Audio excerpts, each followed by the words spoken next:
வணக்கம், என் பெயர் doctor poor Dhawan. இன்று இந்த வீடியோவில் நான் உங்களுக்கு பாகிஸ்தான் நோயாளிகள் எப்படி அவர்களின் எழுதுதலை மேம்படுத்தலாம் என்பதை சொல்லப் போகிறேன். பாகிஸ்தான் நோயாளிகளுக்கு கைகளில் கம்பல் இருக்கிறது. இதனால் அவர்களின் எழுதுதல் மிகவும் மோசமாகிறது. அவர்கள் கையொப்பம் வைக்க முடியவில்லை.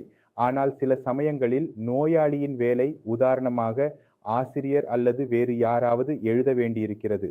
அவர்கள் எழுத முடியாவிட்டால், அவர்கள் எழுதும் விஷயம் படிக்க முடியாவிட்டால் மிகவும் சிரமமாகிறது. எனவே இப்படியான நோயாளிகள் வந்தால் அவர்களுக்கு எப்படி விரைவாக எழுதுதலை சரி செய்யலாம் என்பதை சொல்ல வேண்டும்.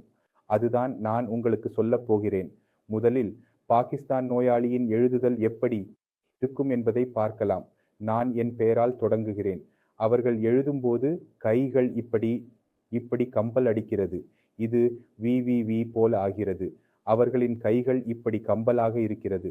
நீங்கள் எவ்வளவு அதிகமாக கம்பல் அடிக்கிறீர்கள், அவ்வளவு அதிகமாக கோடுகள் சீராக இல்லாமல் இருக்கிறது. அலுவலகம் அல்லது கோடுகள் வரைய வேண்டும் என்றால் அவர்களுக்கு மிகவும் கடினமாக இருக்கும்.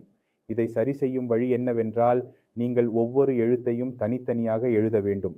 நீங்கள் இணைக்க முடியாது. தனியாக வைத்தால் உங்கள் எழுதுதல் தெளிவாக இருக்கும். நீங்கள் 11 முறை ஒரே நேரத்தில் பேனா எடுக்காமல் எழுதினால் இது டிடி ஆகும். சரி, கோடு கட்டுப்பாடு உங்கள் கையிலிருந்து வெளியே போகிறது. ஆனால் நான் இதை நேரடியாக எழுதத் தொடங்கினால், தனியாக எழுதினால், நான் சிறிய எழுத்துக்களில் எழுதினால், பேனாவை எடுத்து வைக்கிறேன், எனது எழுதுதல் தெளிவாக இருக்கும். எனவே நீங்கள் தொடர்ச்சியை விட்டுவிட்டு தனித்தனியாக எழுத்துக்களை எழுத வேண்டும். ஒரே நேரத்தில் எழுதக்கூடாது. நீங்கள் இதை செய்தால் 5 நிமிடங்களில் உங்கள் எழுதுதலில் பெரிய மாற்றம் தொடங்கும்.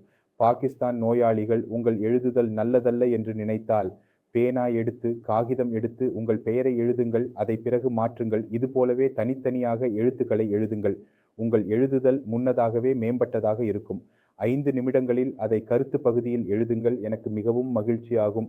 இதோடு இன்றைய ஷீப்பினை முடிக்கிறேன். நீங்கள் இந்த சிறிய முயற்சியை விரும்புவீர்கள் என்று நம்புகிறேன். அடுத்த வீடியோவில் சந்திப்போம். அப்போது வரை வணக்கம்.